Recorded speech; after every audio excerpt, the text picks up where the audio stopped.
Perkenalkan, nama saya Franciscus Lukia Sugian, Prodi Keuangan Perbankan, mata kuliah Hukum Komersial. Saya akan menjelaskan tentang hak intelektual, tentang hak cipta. Oke, di sini saya akan menjelaskan tentang hak kekayaan intelektual, tentang hak cipta. Haki atau hak atas kekayaan intelektual adalah hak eksklusif yang diberikan suatu hukum atau peraturan kepada seseorang atau sekelompok orang atas karya ciptanya. Objek yang diatur dalam haki adalah karya-karya yang timbul atau lahir karena kemampuan intelektual manusia. Hak cipta. Hak cipta adalah hak khusus bagi pencipta untuk mengumumkan atau memperbanyak ciptaannya. Termasuk ciptaan yang dilindungi adalah ciptaan dalam bidang ilmu pengetahuan serta dan seni. Hak cipta diberikan terhadap ciptaan dalam ruang lingkup bidang ilmu pengetahuan, kesenian, dan kesusteraan.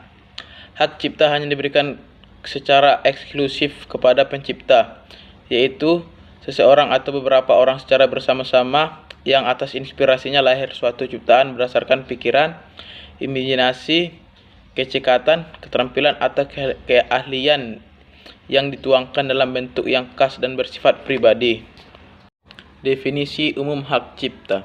Hak cipta merupakan salah satu bagian dari kekayaan intelektual yang memiliki ruang lingkup objek dilindungi paling luas, karena mencakup ilmu pengetahuan, seni, dan sastra, yang di dalamnya mencakup pula program komputer. Perkembangan ekonomi kreatif yang menjadi salah satu andalan Indonesia dan berbagai negara dan berkembang pesatnya teknologi informasi dan komunikasi mengharuskan adanya pembaruan undang-undang hak cipta. Mengingatkan hak cipta menjadi basis terpenting dari ekonomi kreatif nasional. Dengan undang-undang hak cipta yang memenuhi unsur perlindungan dan pengembangan ekonomi kreatif ini, maka diharapkan kontribusi sektor hak cipta dan hak terkait bagi perekonomian negara dapat lebih optimal. Fungsi hak cipta. Hak cipta berfungsi menghargai suatu karya dan mendorong pencipta karya tersebut untuk menghasilkan karya baru. Tujuan dari pelaksanaan hukum hak cipta adalah melindungi hak eksklusif, hak moral, dan ekonomi bagi pencipta karya. Berikut ini contoh-contohnya. 1. Hak eksklusif adalah hak pembuat karya untuk mengontrol mekanisme kepemilikan juga distribusi dari karyanya. Hak eksklusif berarti siapapun yang ingin menggunakan, menyalin, memperbanyak, dan menjual suatu karya cipta harus mendapatkan izin terlebih dahulu dari pembuatnya. 2. Hak moral berarti walaupun karya tersebut telah dibeli, pembeli harus tetap mencantumkan nama pembuat karya. Hak moral membuat karya akan selalu lekat dengan siapa pembuatnya. 3. Hak ekonomi. Hak ekonomi berarti pembuat karya berhak mendapatkan imbalan ekonomi dari pihak-pihak yang menggunakan karyanya. Pelanggaran hak cipta. Pelanggaran hak cipta adalah pelanggaran hak eksklusif dari penciptanya seperti memperbanyak, menjual, dan memamerkan karya tanpa adanya izin dari pencipta. Dalam Undang-Undang Republik Indonesia Nomor 28 Tahun 2014 juga diatur jenis-jenis kegiatan yang tidak melanggar hak cipta. Misalnya penggunaan dan penggandaan untuk pendidikan, penelitian, penulisan karya ilmiah, laporan, kritik, tinjauan, ceramah, dan pertunjukan selama menyertakan sumber lengkap dari karya tersebut. Untuk penggunaan yang bersifat mendapat keuntungan harus didapatkan izin pencipta terlebih dahulu.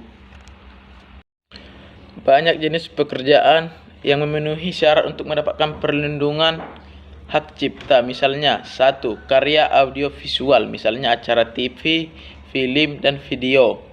2. Rekaman suara dan komposisi musik. 3. Karya tertulis, misalnya bahan kuliah, artikel, buku, dan komposisi musik.